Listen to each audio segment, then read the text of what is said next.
Okay, so we're back for another deep dive. That's right. And today we're going deep on a recent YouTube transcript that caught our eye. Anytime. And Really good stuff in there. you know, it's full of these little moments that just make you go, "Say what?" Yeah. And this is definitely one of those. For sure. So we came across this statement from Marcus Morris. Oh, yeah. And he claims, and I'm quoting directly here, All right, let's hear it. that LeBron James asked for his brother Mar to be included in the trade for Luka. Whoa. Okay, so right off the bat, Right. that's a pretty big statement. Yeah. I mean, just think about it for a second. Yeah.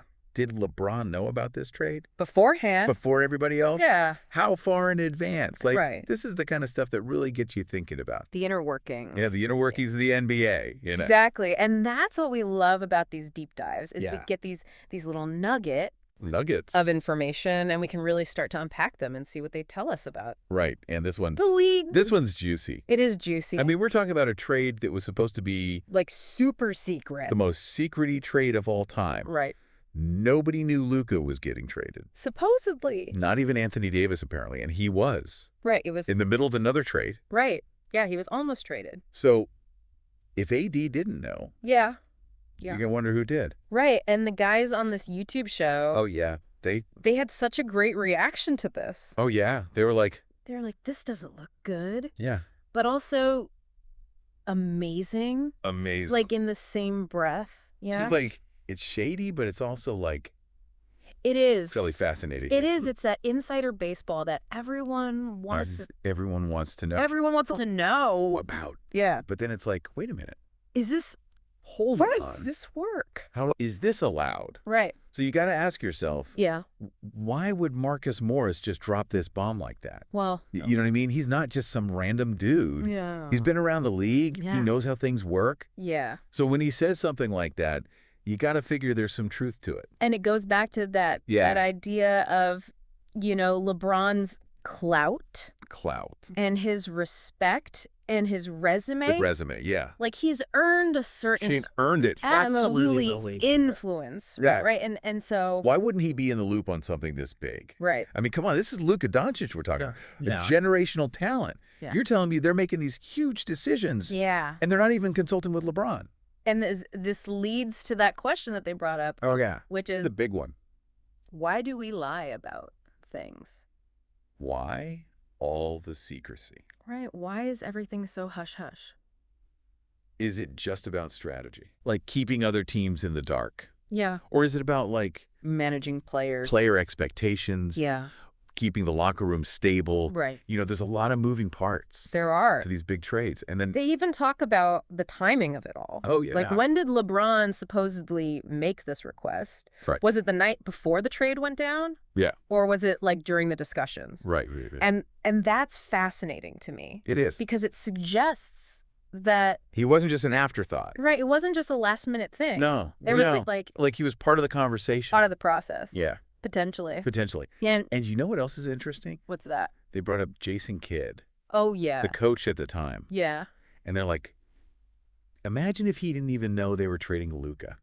Like his best player? His best player. Yeah. Gone. And one of the guys was like, I would resign. If I was Jason Kidd and I didn't know about that trade. Yeah. It's how much do the coaches really know? Who's really calling the shots? Right. You know, it's a whole other level of intrigue. Yeah. Right. But you know what I will say? What's that? At least the details of the trade didn't leak. That's true. Like nobody saw it coming. Which is kind of amazing. It is amazing. In this day and age. Especially with social media and... Yeah, everyone's got sources. Right. So somebody kept their mouth shut. They did. Which you got to give them credit for. You do. Tight ship over there. Okay.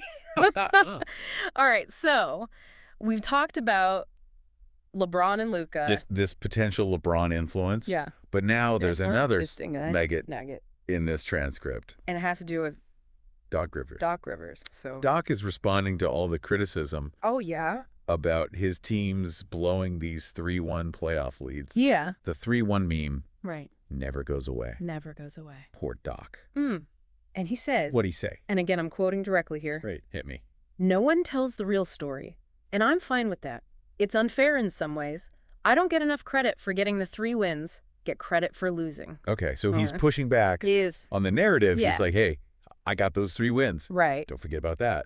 And what makes this even more interesting is that they bring in Lou Williams' perspective. Oh, yeah, Lou Will. Yeah. He played for Doc. He did. And he was on a team that lost a 3-1 series under Doc.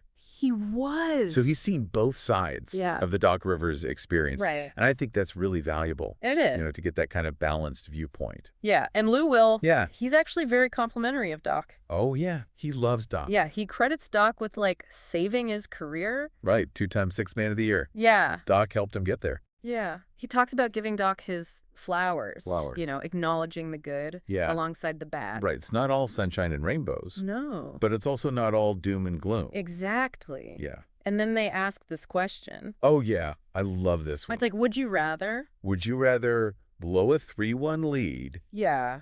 Or get swept 4-0? Straight up. Straight up. Embarrassment. Yeah. Right. And it's a funny question. It is. But it makes you think. It does. At least if you blow a 3-1 lead. You won some games. You won some games. You showed you can compete. Right. A sweep is just brutal. Brutal. Yeah. And they bring up this stat. Oh, yeah. Hit me with the numbers. Doc has lost 3-1 series. 3? And 5 3-2 series. 5. Wow. Yes. So it's not just the 3-1 thing.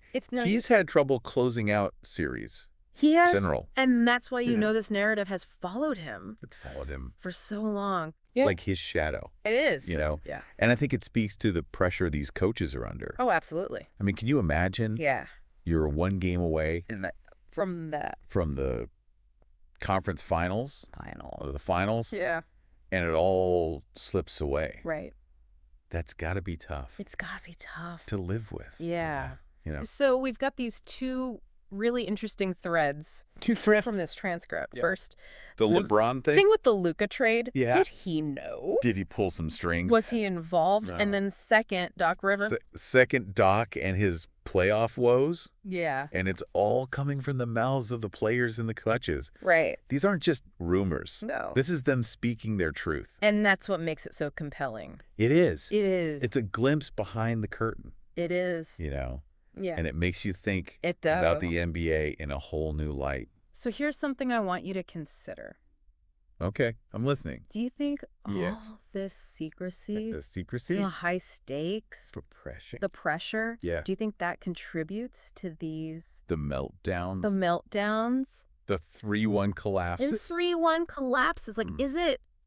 It's a good question. Is it all connected? It could be. Yeah. I mean, if you're Doc Rivers, and everyone's watching you, waiting for you to choke, that's got to get in your head. It's got to. And what other little secrets? Secrets lurking. Yeah. In these comments. In plain sight. Right. It's like a puzzle. It is. Got to put the pieces together. Yeah, and that's what we're trying to do here. That's what we do. With these deep dives. Deep dives, baby. So keep those wheels turning. Keep thinking. And we'll catch you on the next one.